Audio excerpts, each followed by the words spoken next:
Gini. Gimana? Kok susah banget sih? Jadi nih Juliet, kamu pasti mau upload ke TikTok ya? So seret deh kamu. Pede banget sih, kayak bakalan nonton aja. Beda sama Mimi yang selalu FYP tiap posting. Emangnya ada yang minat nonton sirkus siluman ubur-ubur? Mimi gak mau sombong sih, tapi fans Mimi itu banyak banget loh. Fans? Fanbase Mimi itu namanya Mimi Zen. Kenapa nggak mimisan aja sekalian? Ya bisa ya. Sabar Tifa, sabar. Lagian itu gampang banget, Keles. Apa cuma Mimi satu-satunya cewek yang hafal dance TikTok terkini? Nih lihat, oh don't you dare. Awas, lo jangan tuduh kayak gitu dong. Mimi malu, jangan, gak malu. Sampai yang latihan ente, masa sisa nengok aja kagak? Ini gampang kok Juliet. Pertama tangannya kayak gini. Oh, don't you dare look back. Just keep your eyes on me. I said you're holding back. She said shut up and dance with me. This woman is my destiny. She said ooh, shut up and dance with me. Oke, sekarang giliran kamu Juliet. Musrik.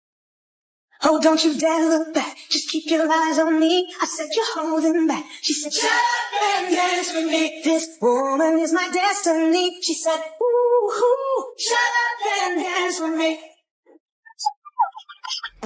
Heh, ini kan sama pasar. Ibu tamat mentang-mentang ada guru ya?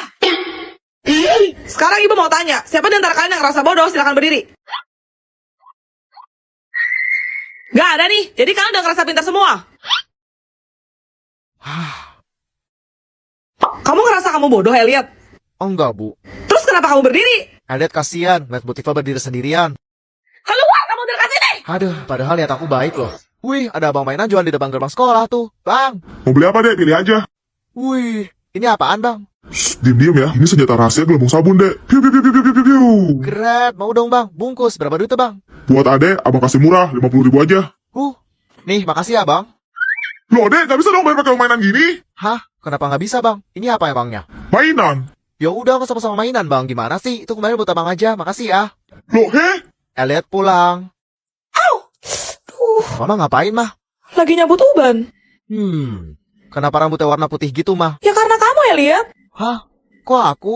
Tiap kali kamu berbuat nakal, satu helai rambut mama bakal berubah jadi warna putih. Oh, pantes sekarang rambutnya putih semua. Anak setan! Axel!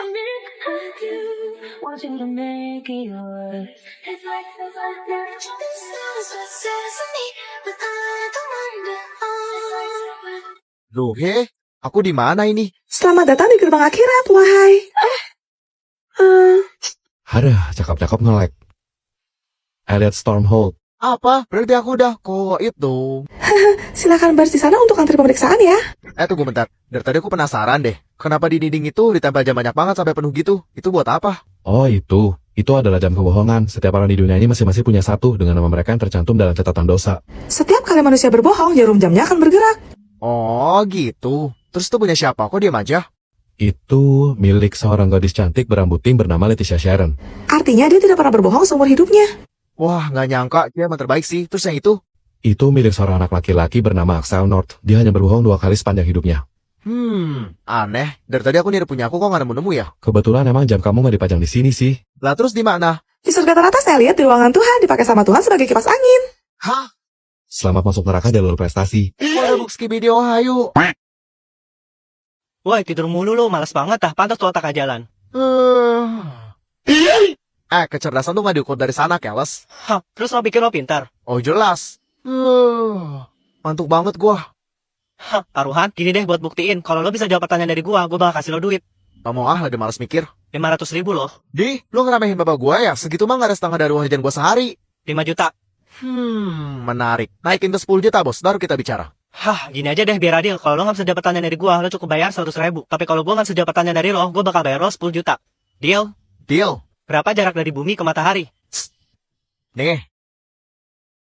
Oke, sekarang gantian giliran gue ya. Dengerin baik-baik. Waktu aku berdiri, kakiku ada 2. Dan pada saat aku duduk, kakiku berkurang 4. Tapi pada saat aku berbaring, tanganku bertambah jadi 5 dan kakiku hilang semua. Apakah aku? Hah? Tenang aja bro. Lo boleh cari di Google, tanya sama Mbak Dukun. Terserah dah. Gue tungguin waktu lo 1 jam dari sekarang. Apa dah? Nemu lagi. Yes, halo Profesor. I wanna ask you regarding something. Mana dah? Bangun, woy. Kemudian. Gimana? Hah, sumpah gue nyerah. Nih, Wih, kamsiah. emang jawabannya apa? Anak setan. Bentar lagi mahalan ini ulang tahun. Saya bingung mau hadiahin apa. Kalau barang-barang mewah, dia udah punya semua. Kamu ada ide nggak, Scott? Menurut penelitian, perempuan suka hal-hal lucu. Bagaimana jika diberikan hewan peliharaan, Sultana? Wah, boleh juga tuh. Tapi saya nggak mau sembarangan ya, karena saya kan... Sultana Baik, saya sudah menyiapkan 4 pilihan kucing termahal di dunia, spesial untuk mahalan ini, Sultana. Di urutan keempat ada kucing Peterbilt. Kucingnya tanpa bulu ini dibanderol dengan harga $5.000 saja atau sekitar 84 juta rupiah. Kamu meremehkan saya, kemurahan itu. Lagian kayaknya mahalan ini gak suka kucing botak. Di urutan ketiga ada kucing Bengal. Kucing dengan pola bulu seperti macan tutul ini memiliki harga $10.000 atau sekitar 168 juta rupiah. Terlalu sangar, next. Di urutan kedua ada kucing Savannah. Kucing ini merupakan hasil persilangan antara kucing domestik dengan kucing Savannah Afrika yang dihargai sekitar $25.000 atau 420 juta rupiah. Di urutan pertama ada kucing Ashera. Ras kucing eksotis dari rekayasa genetik yang langka. Anda bisa membawa pulang kucing Ashera ini cukup dengan membayar $125.000 atau 2,1 miliar rupiah saja, Sultana. Menarik. Baik, akan segera saya siapkan. Tapi mahalan ini maunya naga. Kalau gitu gak jadi, Aska. Yuk kita beli di pasar sihir, sayang. Kamu mau warna apa? Sultana. Celo, kamu suka main Roblox ya? Banget, Celo biasa main Blockhaven sama Kia. Rumah kita tetanggaan loh. Hati-hati. Hah, kenapa woi? Gak usah nakut-nakutin lah. Kalian pasti nggak tahu cerita tentang sisi gelap dari Roblox Brookhaven kan? Enggak, emangnya ada ya? Waktu itu lagi liburan musim panas, ada seorang anak kecil berusia 8 tahun yang merasa bosan di rumah, jadi dia download Roblox.